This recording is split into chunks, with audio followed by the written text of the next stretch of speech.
været mig rigtig længe. Har du det en gang for alle?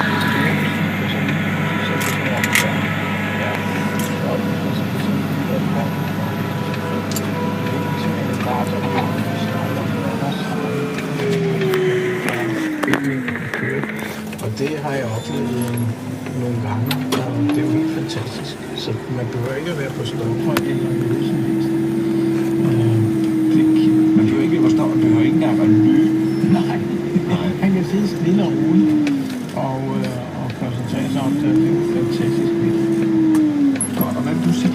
Jeg vil sige, at nogle gange så noget af det mere del af interessen med, vi har et lille site, der hedder vintagehifi.dk, og en gang så er vi nogle stykker, der mødes i små grupper, og hører selvfølgelig også på dialekt, men hører også på musik og på pladerne, der kan godt være nogle oplevelser i det. Og så er det så faktisk så sjovt, at en gang så er vi 23 år sammen, 50-60 stykker, netop omkring den her interesse, omkring den her hobby, hvor folk slæber alt muligt grej og udstyr med, og der bliver selvfølgelig sparket noget dæk, kan man sige, til det der, men der bliver også hørt musik, og man fortæller lidt om baggrunden og nogle oplevelser, man har haft med noget musik, så man på den måde giver videre til andre, der har den samme interesse. Det kan også være en stor og god oplevelse.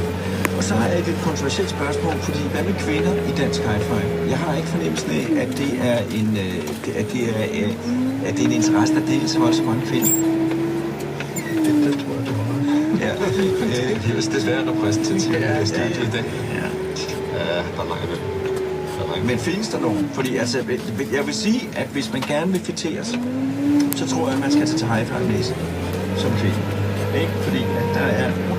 Det er der ingen tvivl om, hvis du tager til Asien, for eksempel. Ja.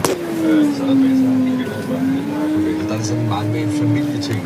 Der går familien på hi-fi med, fordi der er der også meget moderne dernede. Og det er det jo ikke i Danmark, men man kan sige, at der er jo mange mænd, der er interesseret i hi-fi, hvor deres kone også er interesseret i musik og hører musik derhjemme og nyder det. Så simpelthen fordel ved, at der er en, der er givet sæt som en opskrækket godt anlæg.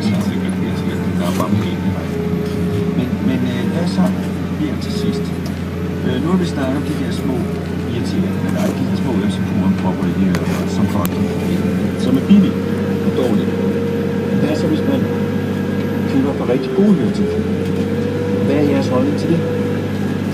Der skal jo også være en stor men rigtig gode høretelefoner kan også være fantastisk dyre, men man kan jo få nogle, hvis man giver og råder lidt med det, som koster en rimelig pris, som er meget bedre end de her, der går ikke i landet, og som siger. Der kan man godt nok også få nogle gode oplevelser. Så det, jeg hører at sige, det er, at det behøver ikke faktisk at koste så mange penge. Det kræver bare, at man sætter sig ind i, hvad man gerne vil på forhånd, og måske opsøger folk, der kan rådgive på en ordentlig måde. Men til om ikke man går i gang, så er der mulighed for at få et anlæg, som er afgørende bedre end det, man